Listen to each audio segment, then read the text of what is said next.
This video is sponsored by EduQuest. EduQuest offers skill-based courses in digital marketing, stock market, coding and more. EduQuestல live classes Tamil and English ரெண்டுத்துலையுமே இருக்குது. With சர்டிஃபிகேட்டோட provide பண்ணுறாங்க. Don't miss the opportunity. The struggle to find courses that truly speak your language, it's finally over. Welcome to EduQuest, where learning is made just for you. At EduQuest, we bring you a wide range of online courses, from career-building programs to skill-boosting masterclasses, all in your regional language. Because we believe language should never be a barrier to success. Our courses are tailor-made after understanding what today's learners really need. So why wait? Start learning the smarter, simpler way only with EduQuest. Visit eduquest.courses and explore your next course today. And hey, don't miss out on our exciting offers and promotions.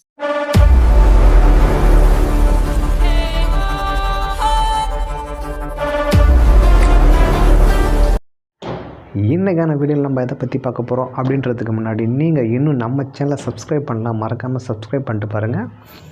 Last வீடியோவில் தொகைநிலை தொடரை பற்றின important கொஸ்டின்ஸ்லாம் பார்த்துருந்தோம்.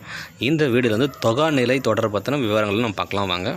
ஒரு தொடரில் இரு சொற்கள் அவற்றின் இடையில் எச்சொல்லும் எவ்வுருபும் மறையாமல் நின்று பொருள் உரத்தினால் அது தொகாநிலை தொடர் எனப்படும். ஓகேங்களா? சிம்பிளாக சொல்லலாம், ஓம உருபு மறைந்து அதாவது தொக்கி வந்திருந்தால் தொகைநிலை தொடர். எந்த ஒரு உறுப்பும் மறையாமல் வெளிப்படையாக வந்துச்சுன்னா அது தொகாநிலை தொடர் எனப்படும். லாஸ்ட் வீடியோவில் தொகைநிலை 6 வகை இருக்குதுன்னு பார்த்துருப்போம். அதுபோல் தொகாநிலை மொத்தம் 9 வகை இருக்குது. எழுவாய் தொடர், வெளித்தொடர், வினைமுற்றுத் தொடர், பெயரச்சத் தொடர், வினையச்சத் தொடர், வேற்றுமை தொகாநிலை தொடர், இடைச்சொல் தொடர், உரிச்சொல் தொடர், அடுக்கு தொடர் என்று மொத்தம் 9 வகைப்படும். அதில் ஃபஸ்ட்டாக எழுவாய் தொடரை பார்க்கலாம். எடுத்துக்காட்டு மல்லிகை மலர்ந்தது.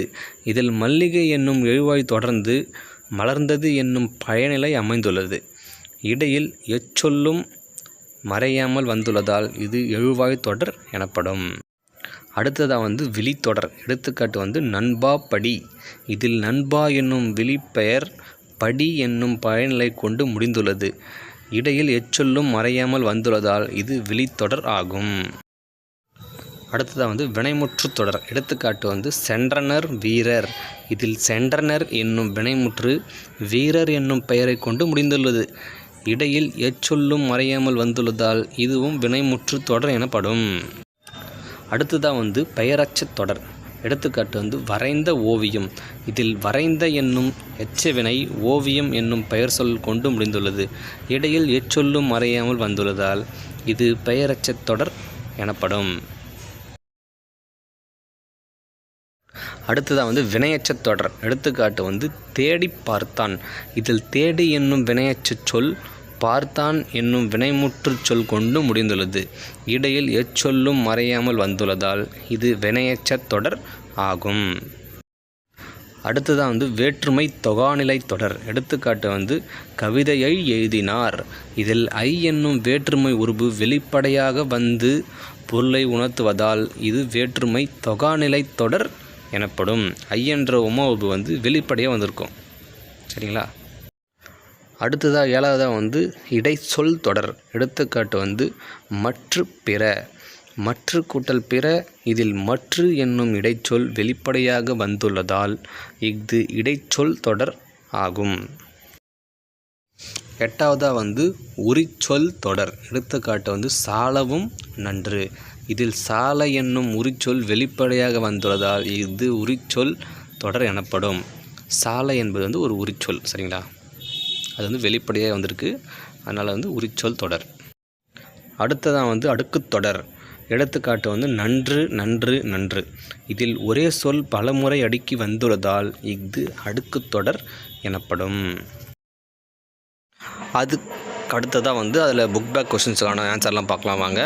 சரியான விடையை தேர்ந்தெடுத்து எழுதுக. சொற்களுக்கு இடையே வேற்றுமை உருபு மறைந்து வருவது வேற்றுமை தொகை. இரண்டாவதாக செம்மரம் என்னும் சொல் டேஷ் தொகைன்னு கேட்டிருக்காங்க. செம்மரம் என்பது செம்மை கூட்டல் மரம் என்று பிரியும். ஸோ செம்மை என்றது ஒரு பண்பை குறிக்கும். அதனால் இது பண்பு தொகை. கண்ணா வா என்பது டேஷ் தொடர். கண்ணா என்பது ஒரு விழித்தொடர். அடுத்தது வந்து பொறுத்துக. பெயரச்ச தொடர் வந்து எழுதிய பாடல். வினையச்ச தொடர் வந்து பாடி முடித்தான். வினைமுற்று தொடர் வந்து வென்றான் சோழன்.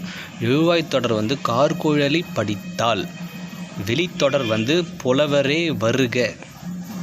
நெக்ஸ்ட் வீடியோவில் வந்து இதோட இம்பார்ட்டன்ஸ் கொஸ்டின்ஸ்லாம் வந்து பார்க்கலாம். நன்றி.